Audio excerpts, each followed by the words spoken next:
ملکوں کو تباہ و برباد کرنے، ان کے وسائل کو لوٹنے، عوام کو بھوک، ننگ، افلاس اور بیماری میں مبتلا کرنے کی کہانیاں اب کسی سے ڈھکی چھپی نہیں۔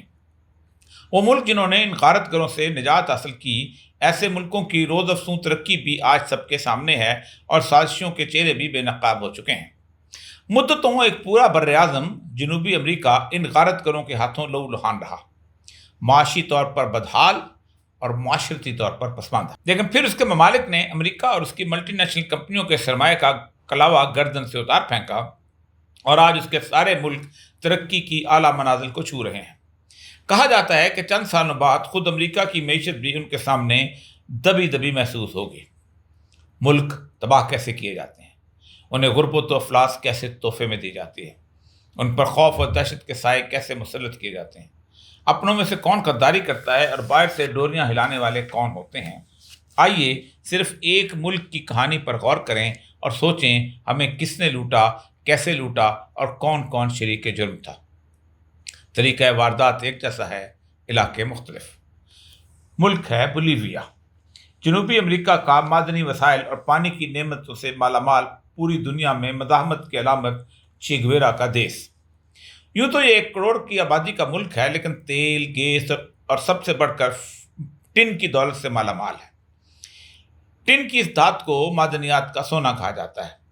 یہ ملک مختلف اقوام کا ایک مجموعہ ہے جہاں 34 علاقائی زبانیں بولی جاتی ہیں، لیکن اسپین کی کالونی ہونے کی وجہ سے وہاں کی قومی زبان ہسپانوی ہے۔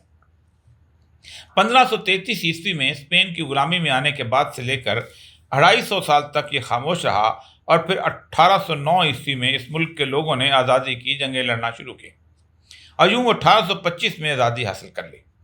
لیکن عالمی طاقتیں ملک چھوڑتے وقت اسے علاقائی جنگوں کا تحفہ ورثے میں دے کر گئیں۔ بولیویا اپنے پڑوسیوں چلی اور ارجنٹائن کے ساتھ حالت جنگ میں رہا۔ اس حالت جنگ، بیرونی خوف اور معدنیات کی دولت سے مالا مال ہونے کی وجہ سے امریکہ اور اس کی ملٹی نیشنل کمپنیوں کی رال اس پر ٹپکنے لگے۔ جنگ کے خوف کو ایسے فوج کو مضبوط بنانے کا کام ضروری تھا، جس کے لیے امریکی CIA میدان میں کودی اور اس نے 1960 میں رقم اور ٹریننگ مہیا کرنا شروع کر دی۔ اب ملک کو اندر سے غیر مستحکم کرنے کے لیے ایک اندرونی دشمن کو بھی اس کے سائز سے بہت بڑا بنا کر پیش کرنا ضروری تھا۔ یوں کمیونسٹ گوریلوں کو ملک کی ترقی اور استحکام کے لیے خطرہ قرار دیا گیا۔ فوج کو ان سے اندرونی سیکورٹی کے نام پر لڑایا گیا۔ یہاں CIA کے افسران اور فوج مل کر آپریشن کرتے تھے۔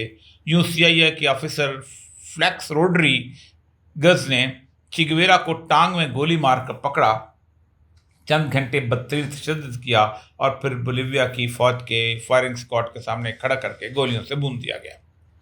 اس کے بعد 1989 اور 1981 میں دھاندلی سے پورے انتخابات کرائے گئے تاکہ لوگوں کو ووٹ کی طاقت سے ایمان اٹھ جائے۔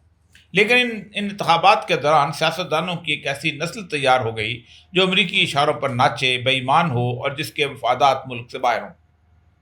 ان میں سے ایسے سیاستدان بھی شامل تھے جو ریٹائرڈ جرنیل تھے۔ فوج نے بار بار اقتدار سنبھالا اور جب انہیں یقین ہو گیا کہ سیاستدان ان کی مٹھی میں ہیں تو پھر وہ اپنے اور امریکہ کے تمام مفادات انہیں سے حاصل کرنے لگے۔ سیاستدانوں کو کیسے بددیانت اور بےغیرت بنایا گیا، اس کا انکشاف جان پرکنز نے اپنی کتاب American Empire of a Secret History میں کیا۔ یہ شخص وہاں امریکہ کی جانب سے خطے کے معاشی کنٹرول کے لیے بھیجا گیا تھا۔ اس نے پہلے وہاں کے تاجروں کو تیار کیا کہ وہ ملک میں موجود صنعتی اور معدنی وسائل کی نجکاری کی مہم میں حصہ لیں۔ پھر نجکاری کی صورت میں بیرونی سرمایہ کاری کی ترغیبات سامنے رکھی گئیں۔ سیاستدانوں کو ان کمپنیوں میں حصے دلوائے گئے اور بڑے بڑے ٹھیکے بھی۔ ان کی اولادوں کو امریکہ کے اعلیٰ تعلیمی اداروں میں ان کمپنیوں کے پیسوں سے تعلیم دلوائی گئی اور اس کے ساتھ ورلڈ بینک اور IMF کی طرف سے 3 نکاتی معاشی پروگرام پیش کروایا گیا: گڈ گورننس، مضبوط معیشت، اسٹرکچرل ایڈجسٹمنٹ۔ ان پروگراموں کے ذریعے ٹیکس قوانین میں نرمی کروائی گئی، کرنسی تبدیل کرنے کے لیے آزادیاں حاصل کی گئیں۔ پہلے ہی مرحلے میں 5 بڑی کمپنیوں کو غیر ملکی کمپنیوں کے ہاتھ سستے داموں فروخت کروایا گیا۔ یوں غیر ملکی سرمایہ کاری کے نام پر عوام کو فریب دیا گیا۔ صرف 20 سال میں 150 سے زیادہ ملکی کمپنیاں اب غیر ملکی سرمایہ کاروں کے ہاتھ فروخت ہو چکی تھیں۔ یہ سب جمہوری حکومتوں کے زیر اثر ہوا جو اپنی بقا کے لیے طاقتور فوج کے محتاج تھیں، اور فوج انہیں کبھی اندرونی گوریلوں سے ڈراتی اور کبھی پڑوسی ملک کی جارحیت سے۔ ملک کے سارے وسائل امریکہ اور اس کی کمپنیوں کے قبضے میں تھے۔ سیاستدانوں اور جنرالوں کا طبقہ امیر سے امیر تر ہو گیا اور ان کے تمام اثاثے ان غیر ملکی کمپنیوں کے ذریعے ملک سے باہر تھے۔ اس دوران 2000 میں عوام سڑکوں پر نکلے۔ وجہ یہ تھی کہ ایک غیر ملکی کمپنی نے پانی کے وسائل خرید لیے تھے اور پانی کی قیمتیں دگنی کر دی گئی تھیں۔ یہ ہنگامے بار بار ہوئے اور امریکی CIA، فوج اور سیاستدان اسے کوکین کے تاجروں کی سرمایہ کاری سے چلنے والی تحریک کا نام دے کر کچلتے رہے، لیکن بالآخر 2004 میں ان کے احتجاج نے کامیابیوں کا رخ دیکھنا شروع کیا۔ ان کے احتجاجی جلسوں سے ایک لیڈر نے جنم لیا جس نے 2006 کا الیکشن بھاری اکثریت سے جیت لیا۔ اس نے لاکھوں لوگوں کی موجودگی میں ایک تاریخی مقام امارہ پر کھڑے ہو کر حلف اٹھایا اور سب سے پہلے امریکی کلاوہ کو گردن سے اتارتے ہوئے گیس کی دولت کو دوبارہ قومی ملکیت میں لے لیا۔ طاقتور فوج عوام کے غصے کے سامنے کچھ بھی نہ کر سکی اور اس کے سپاہیوں نے خود جا کر ان کنوؤں پر قبضہ کیا۔ پھر ان کمپنیوں کو دوبارہ معاہدہ لکھنے کے لیے 180 دن دیے گئے۔ وہ معاہدے جو بکے ہوئے سیاستدانوں نے کروائے تھے منسوخ کر دیے گئے۔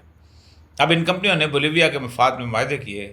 یہ شخص تھا ایوو مورالیس، جس نے اپنے ملک سے امریکہ کو نکال باہر کیا اور صرف 3 سال میں اتنی ترقی کروائی کہ اس کی مثال گزشتہ 50 سال میں بھی نہیں ملتی۔ سب سے اہم یہ کہ ملک کی یہ ترقی عام آدمی کی حالت کو بہتر بنانے پر خرچ ہوئی۔ آج بولیویا ترقی کی شاہراہ پر گامزن ہے۔ یہ ان بے شمار ملکوں میں سے ایک ملک کی کہانی ہے جنہوں نے امریکہ کی CIA اور ملٹی نیشنل کمپنیوں کی غلامی سے نجات حاصل کی۔ آج بہت سے ملک نجات کے راستے کی طرف رواں ہیں۔ ان سب کی کہانی میرے ملک سے کتنی ملتی جلتی ہے۔ ایک جیسے دکھ، ایک جیسے خوف، ایک جیسی بدقسمتی، لیکن عوام کا ایک ٹھاٹھے مارتا سمندر ان سب کو بہا کر لے جا سکتا ہے۔ یہ ٹھاٹھے مارتا سمندر میرے ملک میں اس وقت جوش کھا رہا ہے، ابھرنے، لہر بننے اور ساحل کے ٹکرانے کو بےتاب ہے۔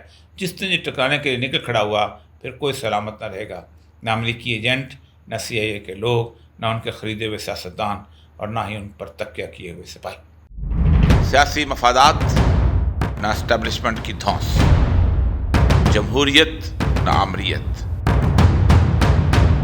اسلام کی نشات ثانیہ کا نقیب، اوریا مقبول جان کا حرف راست، اب صرف YouTube پر۔